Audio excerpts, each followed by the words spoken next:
Atenção porque vai começar a aula de educação ambiental.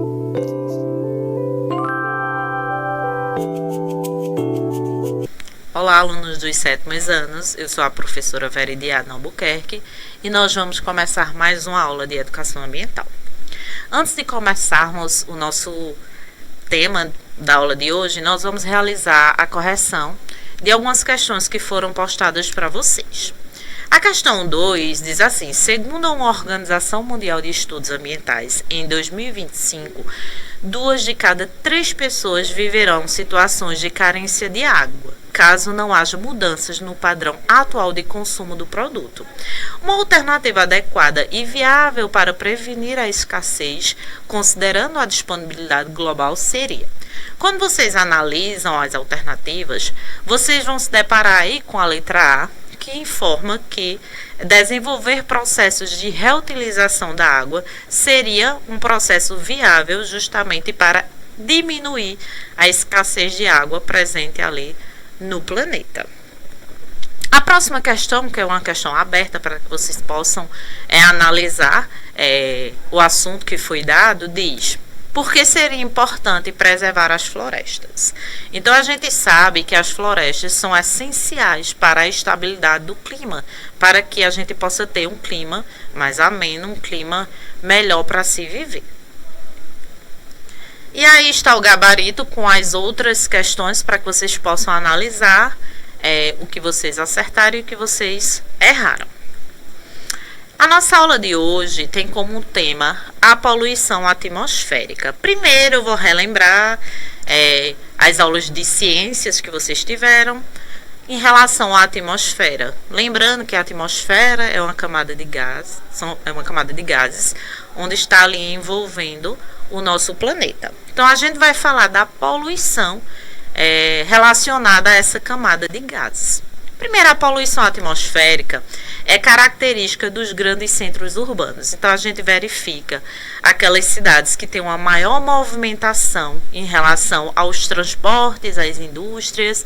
Elas são as maiores responsáveis pelo lançamento, pela distribuição em grande volume de gases poluentes na atmosfera. Então, a gente verifica até aí na imagem que as grandes cidades, elas, no seu dia a dia, elas tendem a liberar essa grande quantidade de poluentes chegando à atmosfera. Um dos grandes problemas ambientais da nossa atualidade é a poluição atmosférica. Esse tipo de poluição, ele é característico dos grandes centros urbanos e industriais. Então, se a gente for analisar, por exemplo, a cidade de São Paulo, que é uma cidade que tem um movimento intenso, tem um tráfego automobilístico muito grande, tá? A gente verifica ali a queima de combustíveis intenso e a liberação desses gases que vão causar a poluição ali da atmosfera. É consequência principal a queima de combustíveis fósseis nos transportes e na geração de energia elétrica. Então, a gente, quando verifica no nosso dia a dia, quando a gente está passando ali pelas ruas, a gente verifica que os carros, ao queimar o combustível fóssil, por exemplo, a gasolina, vai estar lançando ali poluentes que vão ser enviados para a atmosfera e vão causar a poluição atmosférica. Quais seriam esses poluentes que são liberados? Como exemplo, a gente pode citar o dióxido de carbono, o monóxido de carbono, os hidrocarbonetos, os aldeídos, os óxidos de nitrogênio, os óxidos de enxofre, material particulado, são aqueles poluentes que são ditos mais emitidos na atmosfera devido ali aos transportes e às indústrias. Esses poluentes, eles tendem a afetar diretamente o meio ambiente, provocando grandes problemas ecológicos. Por exemplo, a intensificação do efeito estufa, a destruição da camada de ozônio e a inversão térmica. O homem, ele também faz parte desse meio. E ele tem a saúde afetada. Então, a gente percebe no nosso dia a dia, quando a gente está num ambiente com muita poluição atmosférica, isso vai se reverter para a gente com doenças respiratórias, muitas vezes crônicas, e até problemas alérgicos, como bronquite, rinite, que são uma das consequências desse processo de liberação de poluentes. Então, esses poluentes também vão atingir e vão trazer problemas à saúde dos seres humanos. Um dos poluentes também que é liberado é o monóxido de carbono. Ele é liberado principalmente através do escapamento dos veículos. Ele é extremamente nocivo para o ser humano, podendo ocasionar problemas cardiovasculares, porque esse gás tem mais facilidade de reagir com a hemoglobina do que o oxigênio, diminuindo o volume desse último item no sangue. Então, quando a gente fala do monóxido de carbono, ele é um gás que ele não tem cheiro, ele não tem cor, então a gente pode estar ali inalando esse gás sem nem saber. E isso vai trazer problemas da saúde, na saúde da gente. Por quê? O monóxido de carbono vai impedir que a hemoglobina, que está presente no nosso corpo e tem a responsabilidade de levar oxigênio para todas as partes do nosso corpo, o monóxido de carbono vai impedir que a hemoglobina leve esse oxigênio para todas as partes do nosso corpo, podendo ocasionar problemas graves relacionados à nossa saúde.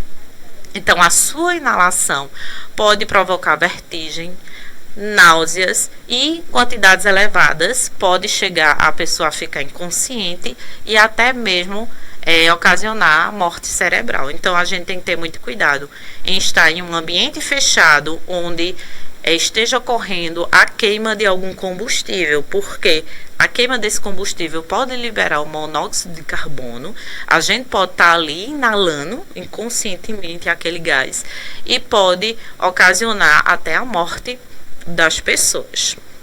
Então, portanto, com todos esses aspectos prejudiciais gerados pela poluição atmosférica, atitudes para minimizar esses processos devem ser realizados. Então, a gente tem que ter um olhar diferenciado, começar a ter atitudes para diminuir a liberação destes poluentes atmosféricos.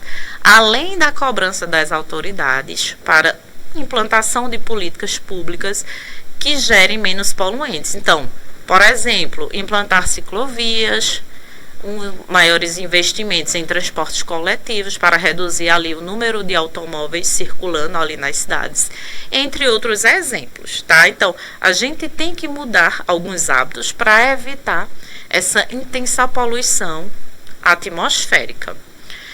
Outros hábitos seriam evitar a aquisição de produtos que tenham CFC, que é o clorofluorcarbonetos, tá?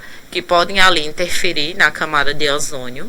Não realizar queimadas, para evitar as queimadas. E também reduzir a produção do lixo. Então, com aquele lixo que antes a gente descartaria de forma incorreta, deveríamos realizar a coleta seletiva, a separação ali do lixo para ser reciclado. Então, com a mudança de atitude individual, podemos contribuir para o meio ambiente, podendo desfrutar de um ar puro e saudável. Então, se a gente quer um ambiente adequado para que a gente possa ter uma boa saúde, respirar tranquilamente, a gente tem que dar o primeiro passo, que é diminuindo ali a emissão desses poluentes que chegam até a atmosfera. Até a próxima aula.